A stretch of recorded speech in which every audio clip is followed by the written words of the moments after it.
की कथा बड़ी विचित्र है, जिसका नाम था नंदनाथ।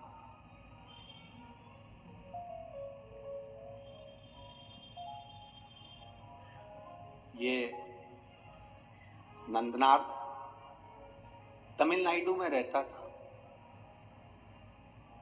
तमिलनाडु के एक छोटे से गांव में नंदनाथ रहा करता था।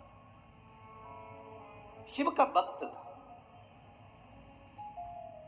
जरूरी नहीं कि शंकर का भक्त होगा तो बहुत पैसे वाला होगा या बहुत धनपति होगा या बहुत देवपति होगा। जिसके पास में भजन की दौलत होती है, जिसके पास में शिव नाम की दौलत होती है, जिसके घर में लोटा पानी चढ़ाने का, जिसके घर में एक लोटा जल चढ़ाने का है, जिसके घर में शंकर जी को चढ़ाने के लिए जल है, समझ लेना कि दुनिया की सबसे बड़ी दौलत तुम्हारे पास में है, फिर तुम कभी खाली नहीं होगा। जिसके घर में तिजोरियां भरी हो, जिसके घर में अलमारियां भरी हो, जिसके घर में वस्त्र भरा हुआ हो, जिसके घर में अनाज भरा हुआ हो, और उसके घर का एक व्यक्ति भी अगर शंकर के मंदिर में जाकर एक लोटा पानी नहीं चढ़ा सकता, समझ लेना कि ये पूर्व का आज काट रहा है, पर जब दूसरी बार इसका जन्म होगा तो ये दरवाजे पर किसी के भिक्षा मांगता हुआ खड़ा होगा, पर ये भगवत भजन में कहीं नहीं रम पाएगा। आप अगर आपके घर में एक तांबे का लोटा, एक साधारण सा पात्र है शिव को जल चढ़ाने के लिए, एक लोटा जल आपके पास में शंकर को जल चढ़ाने के लिए, जरा विचार करिएगा। लंकाधिपति रावण को जब विद्वत्ता के अनुसार लंकापति रावण को यह ज्ञात हुआ कि मेरे महादेव ने मंथन का विष पिया है, मंथन का विष पिया, शंकर जी ने विष पिया, चल गया। शंकर भगवान ने विष धारण किया, चल गया। पर शंकर भगवान ने विष पीने के पहले जब विष का कटोरा उनके पास में आया, वो विष का कटोरा जब शिव जी के पास में आया, तब उस समय पर विष की गंध शंकर भगवान की नासिका से उनके शरीर में प्रवेश कर गई।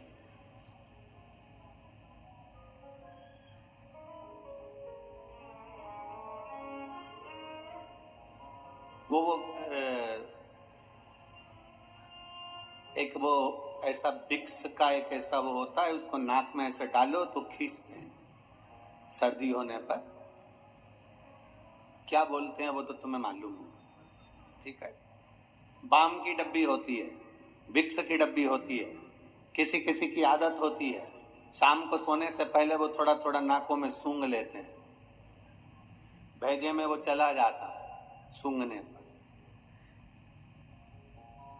चलो ये भी जाने दो, एक नया तरह का नशा ट्रेन में जो लोग अपना कपड़ा उतार कर पोछा लगाते हैं, वो जरा जरा से लड़के बच्चे ट्रेन के अंदर, तुम्हें कितनी दया आती है कि ये ट्रेन में पोछा लगा रहा है, ये ट्रेन में अपना कपड़ा उतार कर हमारे कक्ष को साफ कर रहा है, हमारी बर्थ को साफ कर रहा है, हमारे कोच को साफ कर रहा है। उसने कहा कि तू ट्रेन में जाकर अपने कपड़े को उतार कर सफाई कर। प्रशासन कभी किसी को नहीं कहता कि तुम सफाई करो, उसने अपने सफाई कर्मी लगा कर रखे हुए हैं। पर वो बच्चा अपने कपड़े उतार कर सफाई इसलिए करता है, तुम 1-2 रुपए दे दो, वो 1-2 रुपए मिलेंगे, कहीं से नशे का सामान लाएगा, रुमाल में उसको डालेगा और सूंघेगा सूंघेगा सूंघेगा, और नशा कर कर कर वो बच्चा एक दिन मर जाता है। और वो बच्चा जो मरता है, जो सूंघ सूंघ कर मर गया नशा कर कर, उसमें मरने में तुम्हारा भी 1 रुपया लगा है, इसलिए तुम्हें भी उस पाप के भागीदार बनना पड़ता है और तुम्हें भोगना पड़ता है। इसलिए शिव महापुराण की कथा कहती है, बेटी, गाय और लक्ष्मी 50 बार विचार करना कि कहां तुम दे रहे हो। बेटी को देने से पहले विचार करो कि बेटी किसको दे रहे हो, गौ माता को देने से पहले विचार करो कि गाय किसको दे रहे हो, और लक्ष्मी किसी भिखारी के कटोरे में पैसा डालने से पहले विचार करना कि कहीं मदिरा पान में तो नहीं लगाएगा, कहीं मांसाहार में तो नहीं लगाएगा, कहीं जुए में तो नहीं लगाएगा, कहीं गलत जगह पर तो नहीं लगाएगा, क्योंकि देने वाले को रोना पड़ता है। 50 बार विचार करो, उसके बाद विचार कर कर सोचना कि मैं दूं कि ना दूं। अब तुमने, वो बच्चा जो था वो नशा काय से कर रहा था, सूंघने से सूंघता था और वो नशे में धुत हो जाता। अब वो कौन सा नशा वो करता था कि सूंघ कर पूरा शरीर उसका बेकार हो जाता, शिथिल पड़ जाता, नशे में धुत हो जाता, संभल नहीं पाता, चल नहीं पाता, बस शुद्ध में लगा रहता। उसी तरह लंकाधिपति रावण को यह ज्ञात हुआ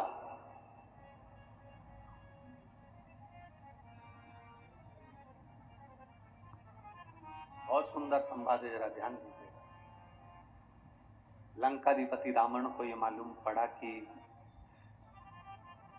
मेरे महादेव के सामने विष का कटोरा गया, विष का पात्र गया, और वो विष का पात्र पीने से पहले उनके नासिका से वो सुगंध उनके अंदर चली गई।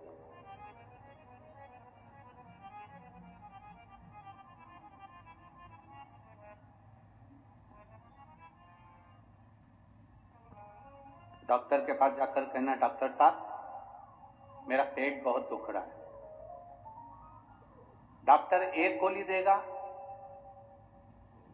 केवल एक गोली दे देगा कि डॉक्टर? जम के बोलो जरा, जितने बैठे हो, 1 2 3 4 जितने पंडाल में बैठे हो सब जम के बोलो, दे देगा? नहीं देगा। पेट भी दुख रहा है तो डॉक्टर 2 या 3 तरह की गोली देगा। सिर भी दुख रहा है तो डॉक्टर 2 या 3 तरह की गोली देगा। हाथ भी दुख रहा है, डॉक्टर 2 या 3 तरह की गोली देगा। पीठ में दर्द है, 2-3 तरह की गोली देगा। घुटने में दर्द है, 2-3 तरह की गोली देगा। अब तुम डॉक्टर से कह दो, डॉक्टर साहब ये बात तो गलत है, हमारा तो केवल पेट दुख रहा है और तुमने 3-4 तरह की गोली दे दी। एक दे दो ना। डॉक्टर के नहीं, तुमको 2-3 तरह की, ये तुम समझ नहीं पाते। ये जो तुम गोली खाओगे लाल वाली, ये गोली खाओगे तो इसका साइड इफेक्ट नहीं हो, इसलिए तुमको ये वाली गोली पीली वाली दी।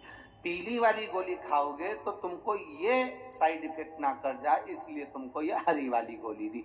एक गोली के साइड इफेक्ट को हटाने के लिए दूसरी दी जाती, दूसरी के साइड इफेक्ट को हटाने के लिए तीसरी दी जाती है। उसी तरह लंकाधिपति रावण ने सोचा कि भगवान देवाधिदेव महादेव विष तो पी गए, पर महादेव ने जो विष का कटोरा सामने आया और उसकी गंध जो इनके शरीर में चली गई, उस साइड इफेक्ट को हटाया कैसे जा सकता है? तब लंकाधिपति रावण ने देव ऋषि नारद को बुलाया। देव ऋषि नारद से कहा, ये आनंद रामायण का बड़ा सुंदर संवाद है, जरा ध्यान रखिएगा। देव ऋषि नारद को बुलाया और देव ऋषि नारद को बुलाकर कहा, नारद बताओ, महादेव की भक्ति में कुछ तो कमी रह गई है।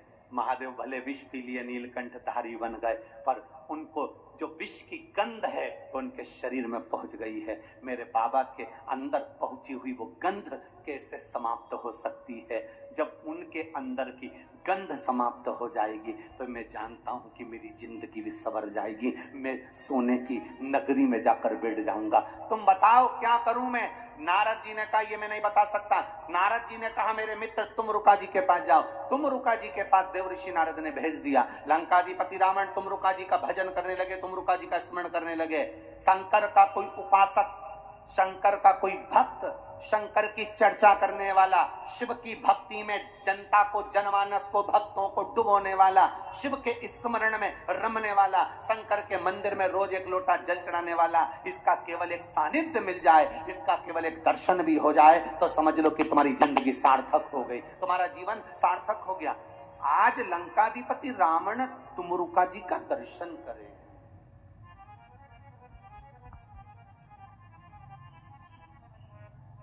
रावण ने तुमरुका जी से पूछा, बताओ शंकर जी के शरीर में जो विष सूंघा गया, जो विष पीने के लिए आया, तो उसकी गंध जो शरीर में आ गई, उसकी तरंग वो कैसे समाप्त हो?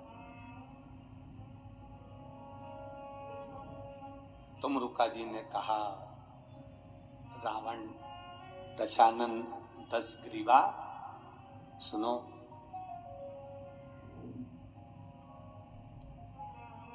श्रावण का महीना हो,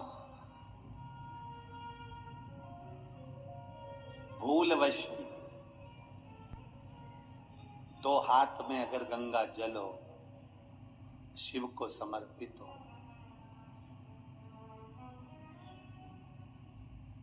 शंकर के सुगंध विष की जो गंध अंदर गई है वो समाप्त होती है। जैसे जैसे वो गंध समाप्त होती है वैसे वैसे जल चढ़ाने वाला जीवन में निहाल होता चले जाता है, उसके जीवन में वैभव सत्ता बढ़ती चली जाती है। वैभव सत्ता, हंसते हैं लोग कावड़ यात्रियों को देखकर, हंसते हैं लोग कावड़ियाओं को देखकर। लोग हंसी कर करके अपनी अपनी फेसबुक आईडी पर, अपने अपने यूट्यूब पर, अपने अपने मोबाइल पर, इंस्टाग्राम पर ये कावड़ियों को देखकर हंसकर इनका वीडियो बना बना कर डालते हैं कि ये पढ़े लिखे नहीं हैं, ये नहीं है, ये वो नहीं है। दुनिया के लोग, ताना देने वाले, अपशब्द कहने वाले, कई तरह के लोग हैं जो सनातन धर्म पर उंगली उठाते रहते हैं 24 घंटे बैठकर। कई लोग ऐसे हैं जो सनातन धर्म पर केवल आक्षेप लगाते रहते हैं 24 घंटा। उनके पास कोई काम नहीं रहता। क्या होता है कांवड़ चलाने से? इससे तो घर में बैठे रहो, थोड़ा सा पढ़ाई कर लेना चाहिए, स्कूल का बैग उठा लेना चाहिए। कहाँ कांवड़ उठा उठा कर जा रहे?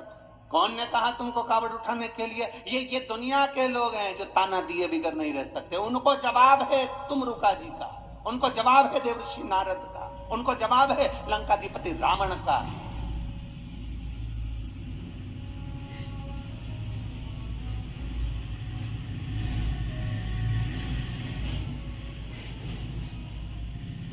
कि कांवड़ चलने वाला व्यक्ति, हाथ में जल का पात्र लेकर चलने वाला, कंधे पर रखकर कांवड़ लेकर जाने वाला, जितने कदम चलकर जाता है उतनी जिंदगी की उन्नति की सीढ़ियों पर चढ़ जाता है। उसे पीछे पलट कर नहीं देखना पड़ता। ये रावण की कथा कह रही है, ये आनंद रामायण कह रही है, ये भगवत भजन कह रहा है।